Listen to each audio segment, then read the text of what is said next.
Good morning, my name is Jennifer Garcia Perez, and I'm in the course CDEC 1359, which is Children with Special Needs. Today is December 7th, 2016. So over the course of this semester, I have been taking the course Children with Special Needs. I completed a case study on a 12-year-old child with special needs for the last 6 weeks. In conducting my study, I used the Texas Essential Knowledge and Skills for grade 5 since he is in 5th grade. I also used the Scholastic Developmental Checklist for 11 to 13-year-olds. And so I did my observations in his home setting. I also conducted observations in his school setting. And so benefits of using these two types of assessment were I wanted to get a better understanding of where he was at academically, so I used the Texas Essential of Knowledge and Skills. Since his disability is speech impairment and reading comprehension, I specifically used the English language arts and reading Texas TEKS for this child. So I was basically just reading over the guidelines on there, and so I would try to see where he was at in these areas academically so I could better understand him and better be able to support him, and also his family be able to recommend different ideas or my input on ways that we could help him. I also used the Scholastic Developmental Checklist in order to better understand where he was developmentally as far as his domains: physical, social, emotional, and cognitive. And so I used this checklist just like I used the TEKS I just read off, and I would basically just check off what I would observe to also better help recommend activities or different ideas to his parents and teachers to help him and his needs. And so goals of using these types of assessment were to better understand him, where he was at developmentally and academically. And another goal was to create activities or have recommendations for the parents and teachers to better help him. And so he is 12 years old. He does attend a public charter school. So the individual plan that have been recommended to him was just, at home, it's just he's a normal 12-year-old boy to live a normal 12-year-old life. He does live at home. He lives with his younger sister, both of his parents, his grandmother, and his aunt. He does have chores at home, such as cleaning his room and taking out the trash. He washes his clothes. He cuts the grass when needed, and he does receive an allowance of $20 every 2 weeks for keeping up with his chores. As far as his schooling, when he is behind on his work, he will usually stay after school to finish his work and catch up. He plays flag football for his team there at his school. Just, it's normal. It's great to do that, as a 12-year-old boy. He does have a speech therapist. He has extensions on assignments and is allowed breaks throughout his class time, because sometimes it's a little too much and it's overwhelming for him to be in a classroom all day, and so he is allowed these breaks.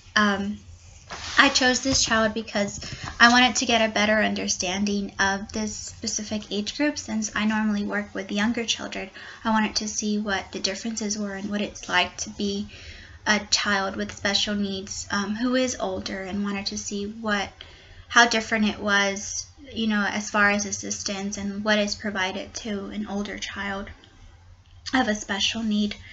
And so as far as his developmental domains, like I said, cognitively and academically, he does have that extra support from his speech therapist, and he has that support from his family and his teachers, and he has all these extra things that he is allowed to do in order to help him better in these domains. And physically, he does, play flag football, so this really helps him as well. And so socially, the flag football definitely helps, and emotionally as well. He has that emotional support from both of his parents and his family members.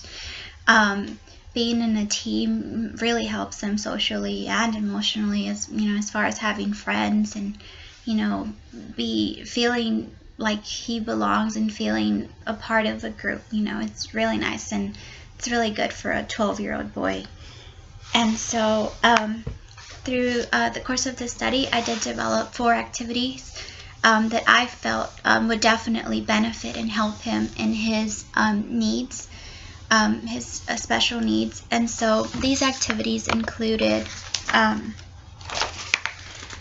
first activity I did was a plot anchor chart, and so this would help him academically and cognitively. This is for the age group of 8 to 12-year-olds. The objective domain is cognitive. The subject area was literacy. And so this activity helps with reading comprehension by helping students understand the plot that makes the stories or readings. And so as far as procedures for this activity, they would need paper and colored markers. And so as far as making this activity, so what the teacher would do, or it can also be done at home, is you draw a basic plot diagram on an anchor chart, which is kind of like a zigzag line that goes like this with peaks on it. And so after reading a book or a story or any type of reading, students can help write sentences that summarize the exposition, the rising action, the climax, and the falling action and resolution of the book or the story on the anchor chart. And so as far as extending this activity, the child can make this chart during independent reading at home or like at school. This would definitely help him, pinpoint those main ideas of the story or the reading and help him better comprehend and understand the reading. Families can also make this chart for him while reading a story out loud at home. As far as evaluating it, this activity can be evaluated by seeing if the child understands the story by asking him or her questions about the reading. And so for activity 2, I did literary Jenga. This is another fun way to help him cognitively and academically. This is for 8 to 12-year-olds. And so the objective domain is cognitive and social, which, he would be interacting with other students, and, it'd be a fun game, so it would definitely help him socially. The subject area is literacy. This activity would help with reading comprehension, and it's in a fun and interactive way. So what you would need is a Jenga game and colored markers. And so procedures for this would be on each Jenga piece, the teacher or family member would write questions that you would ask pertaining to a comprehension of the reading or the story or the book. So you would have a group of 3 to 4 students and they would ask each other the questions on each Jenga piece they pull as they're playing. And so ways that we could extend this activity could be by playing it at home with family members or parents. It can be played at school, with other students. It can be extended in the classroom by allowing each student to pull more than 1 Jenga piece for every question they answer correct. So this would definitely benefit them in the basic goal of the Jenga game. And so as far as evaluating it, this activity can be evaluated by interacting with students and listening for the answers to the questions on the Jenga piece. The third activity would be, I did vocabulary bingo.